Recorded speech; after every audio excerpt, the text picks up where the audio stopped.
So the Inner London Education Authority in the 1980s, it was disbanded eventually within the decade, 1980s, end of the 1980s. But while it was still alive, I ran this program, the training program, every month, rotating around the 10 inner London boroughs to train Black parents and Black teachers, governors. Now, that was something unprecedented. There was no record of anything like this ever being done before. And I was already, in terms of the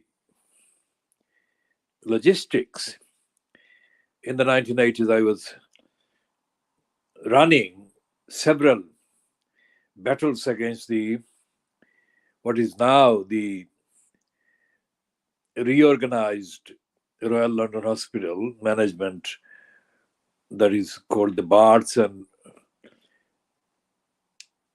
whatever else it is called. I'm not looking at the actual title, but it includes the Royal London Hospital in Whitechapel. And the Royal London Hospital management was carrying out an attack on the properties, one of which I was living in New Road. That meant that the property that I was living in, and a part of which I was using as makeshift battleship, I called it, to keep the various documents and so on, including the kitten called Scodgy. So these were under constant attack. So making preparation for running what would otherwise need about a team of 10 or 12 people to organize a program completely from the scratch every single time to train and educate Black parents and Black governors across inner London was something unprecedented. And during one of these sessions that was being held at Hackney Town Hall, Mayor Street, Hackney Town Hall, in the 1980s, I decided to talk about T.B. Macaulay, Thomas Babington Macaulay. Now, Thomas Babington Macaulay is somebody that I had been very interested in even before I physically arrived in the United Kingdom. When I was a schoolboy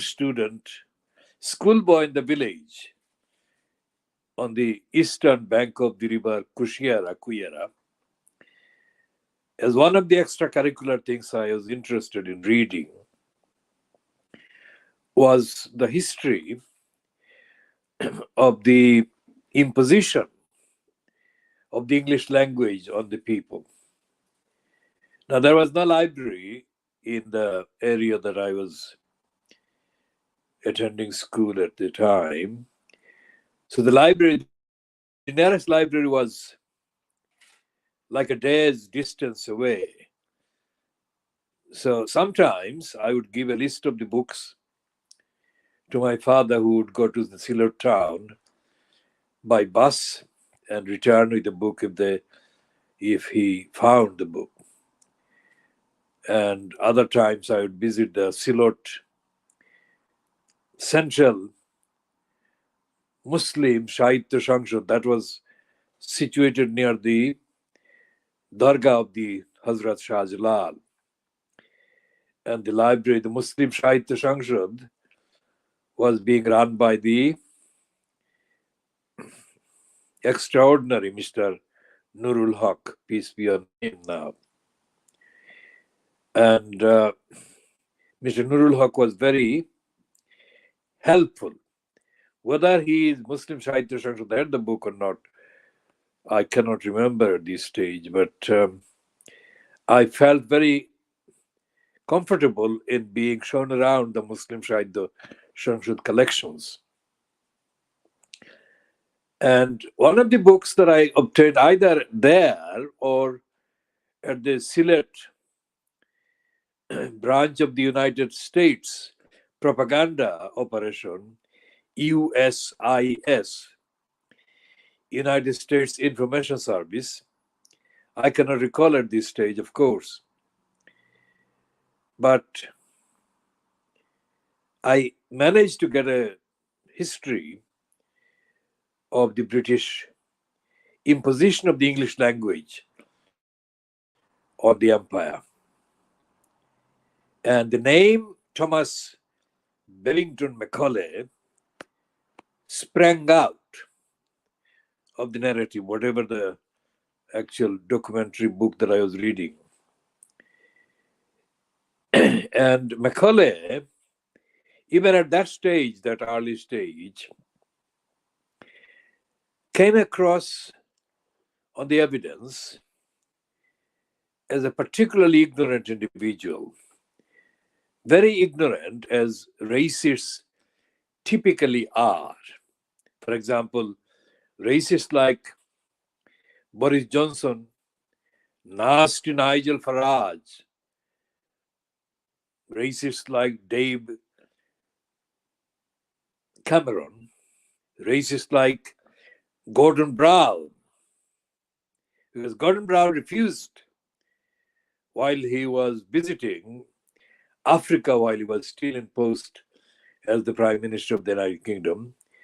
He refused to apologize for the empire. Or the 1970s British Labour Prime Minister, the nastiest, the most racist Prime Minister that I encountered, James Callaghan. I had an encounter with the Callaghan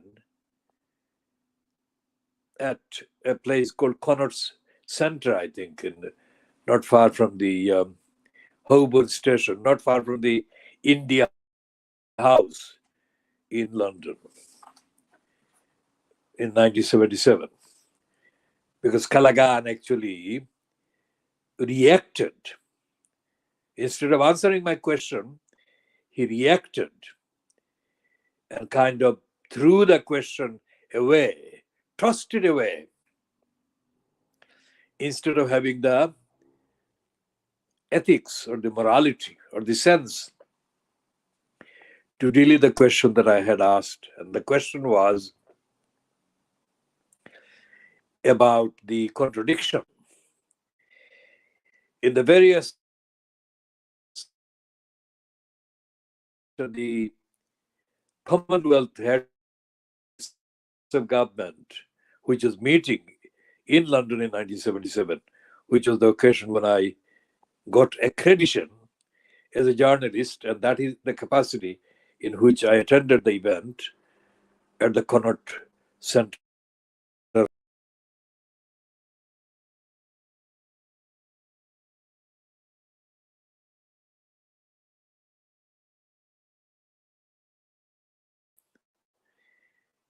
Between the statements that were being made, issued publicly by the Commonwealth heads of government on the public platforms, and the daily incidents being reported and experienced by people from, let's say, African, Asian countries living in the United Kingdom and being attacked by racists.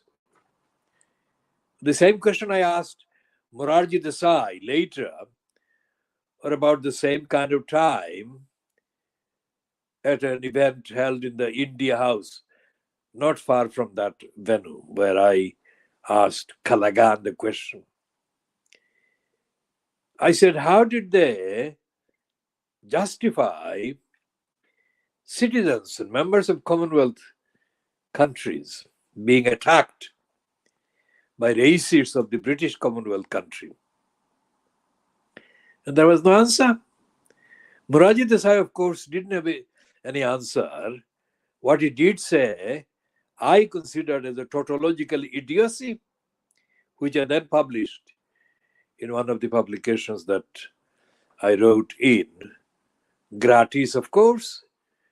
The owner of the publication, of course, Rifraf Ali, never had the decency to pay any contribution to my travel expenses, let alone pay me the equivalent that he would pay if I were white.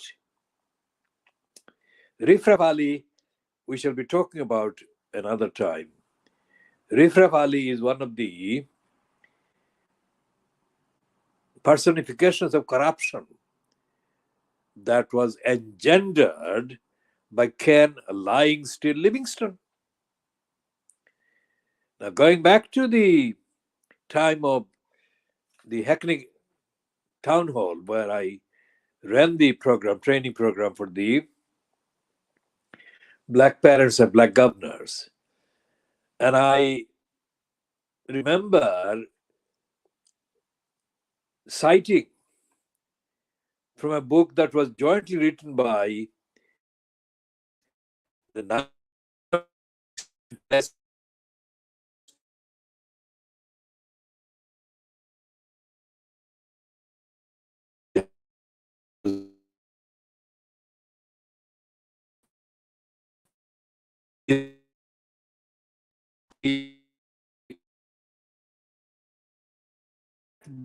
book, those dealt with the actual comments made.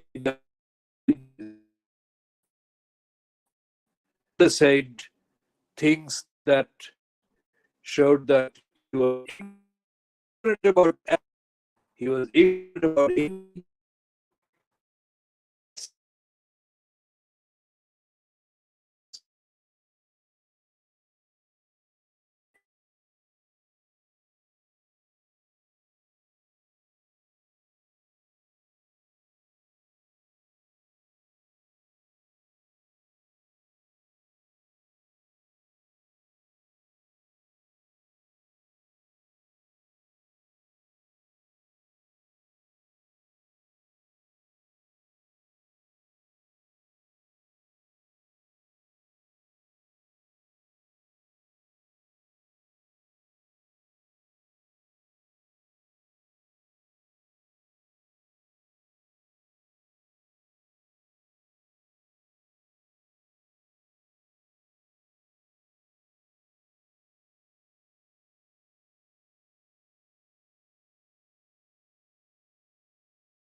Regardless of who he thought I was, he gave me such a warm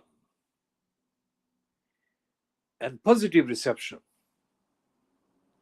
Why did he do that? Because automatically in Bangladesh, even today, as I say, more than 50 years later, after Bangladesh became a state, independent state within quotation marks, English, not Bangla, as they claim, or any of the other languages in Bangladesh, because Bangladesh is a linguistic federation. But outsiders are not necessarily expected to know that, but that is the case. So, for example, the case of the rickshaw driver told and shared with me by one of my contemporaries at the University of Dhaka in the 1960s of a rickshaw puller, rickshaw driver. The rickshaw driver had been working in Dhaka for quite a while.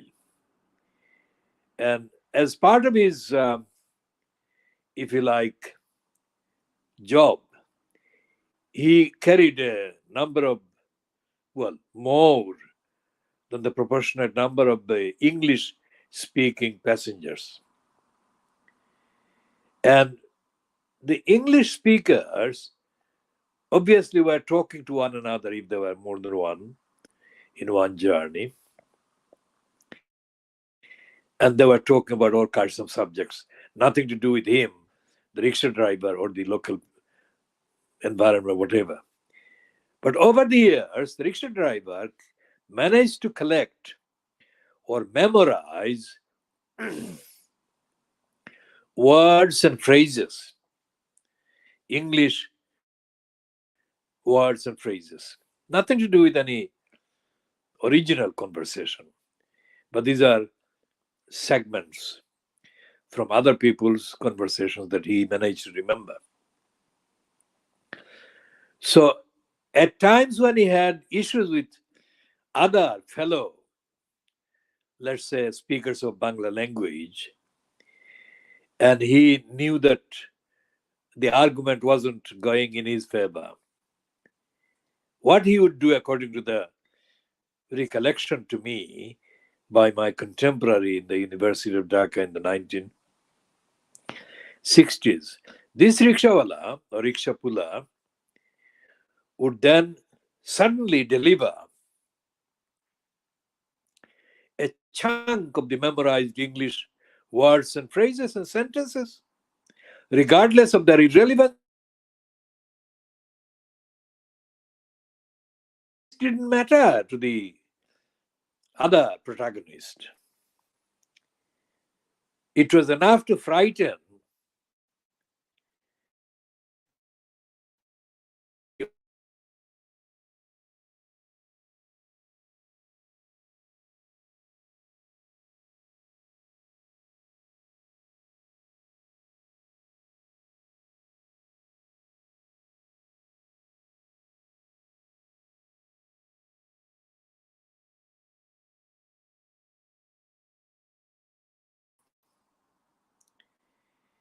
and the fact that East Pakistan changed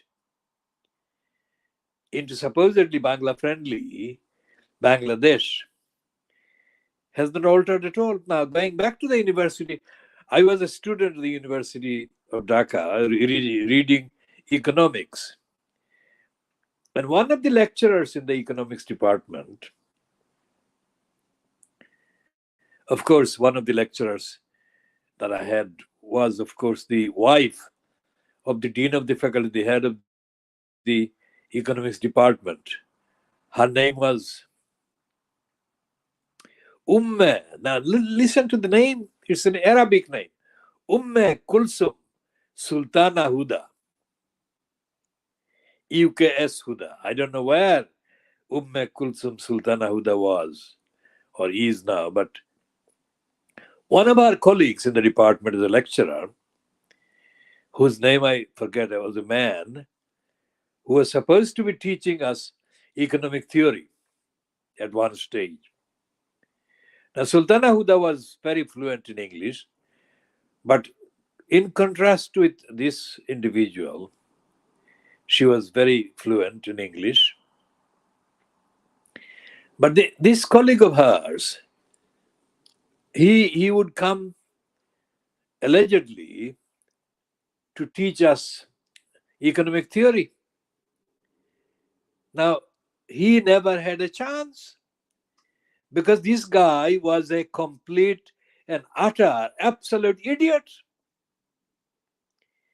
He had no idea what he was saying. So what he would do, he would mumble. As so many lecturers mumble across universities in the world, this one would mumble. But he would mumble in English. He was not mumbling in Bengali, is his language. So the fact that he was an idiot and he was mumbling in English completely defeated the purpose, the initial purpose. He would never be able to get across even one fragment of economic theory. Now, this is the kind of ruling by the English that this guy in The Guardian is talking about. And the fact that the Guardian editor, Catherine Vanity, has allowed this heading to be there showed her idiocy. It says, is it time to rein in its power? There is no such thing as English language and its power. What that is, what there has been, is the kind of connection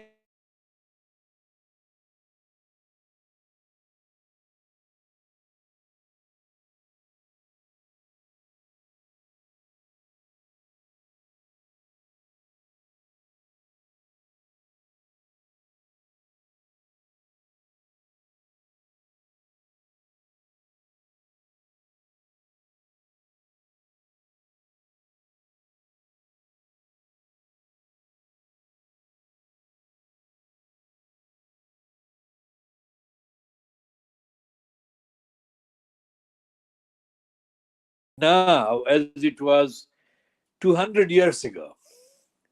It is in denial. It is in defiant denial, as is the stupid moron Gordon Brown. It's the denial of the rights of the people to speak whatever language they speak. There is a universal language of the rights for justice, rights against injustice.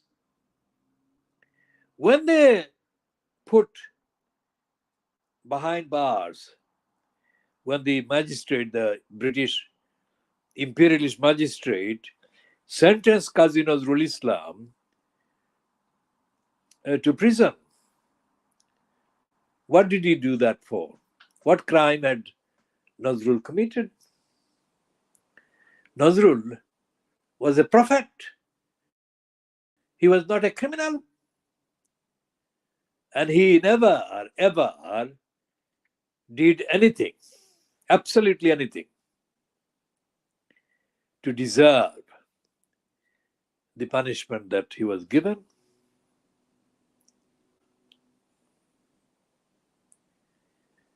But what the sentence, the conviction, the prison sentence enabled Nazrul to do was to write a whole series of rebel poetry. শিকল পরা ছল রে তোদের শিকল পরা ছল এই শিকল পরে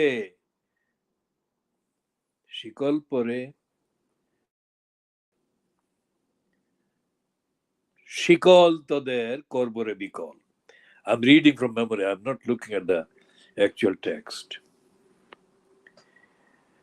So শিকল পরা ছল রে মোদের শিকল পরা চল, এই শিকল পরে শিকল তোদের করবরে বিকল. That's beautiful. That actually reaches the heart and reaches the mind and the spirit. Now let's see what this piece by this individual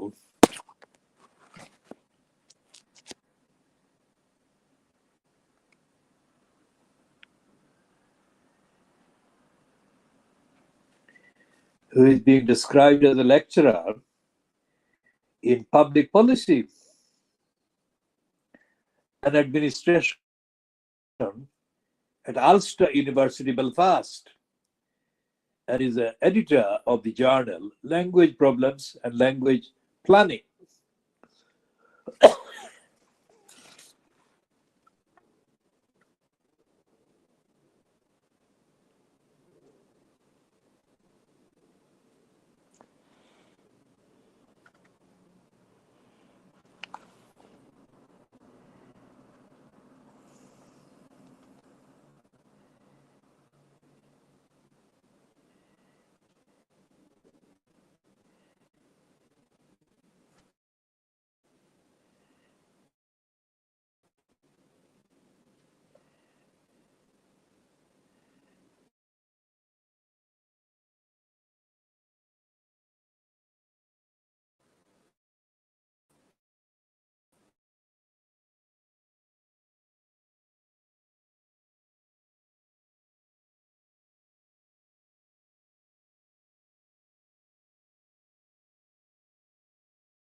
Stupidity that he has written.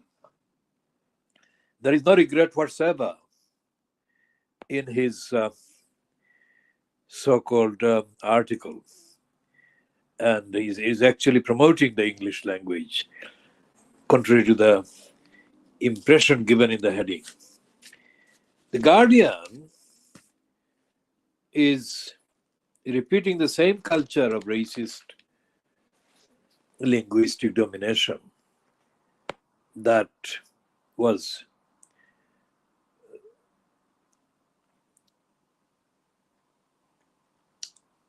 evident in the Time Out magazine when I started to do some field work in the 1970s on Time Out. Time Out, of course, was a racist outlet. And the staff there were racists themselves. Where do you go? James Callaghan, Gordon Brown, Dave Cameron, nasty Nigel Farage, the king of the world, Boris Johnson. These are all racists and they're all imperialists. So the lesson is that the people who are supposed guardians with a small g of independent post-colonial countries like Bangladesh are themselves morons, the linguistic serfs and slaves. They don't have any understanding of the power of the poetry, which is the better form of a language, of Kazi Nazrul Islam. They're still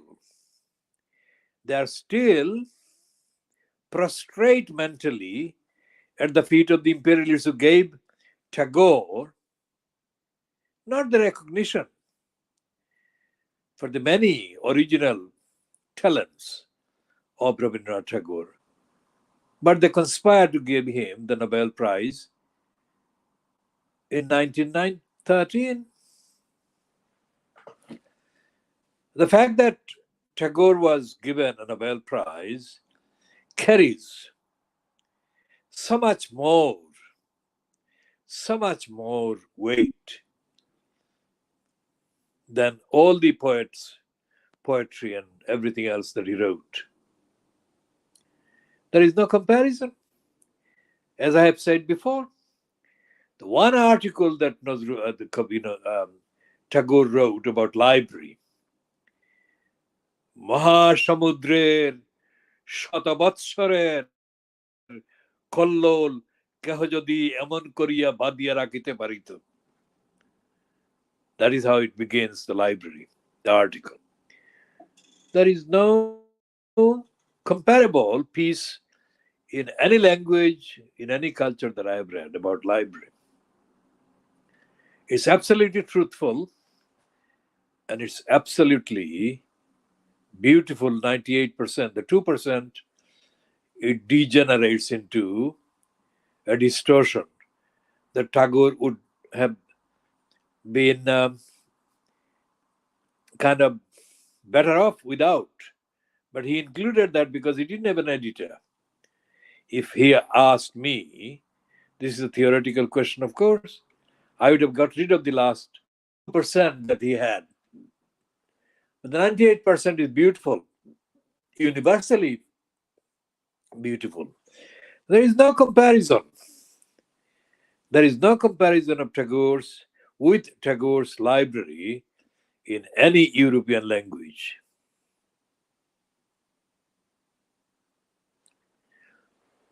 Or any other continental language. And of course, Bolabir, Unnotamama Shir, Shir Nehari, Amari, Notashir, Oi Shikor Himadri. It's no comparison with Nazrul Bidruhi in any language, any other language. And the fact that they over promote and overpraise Keats and Shelley, that is again out of ignorance and stupidity. Ignorance and stupidity.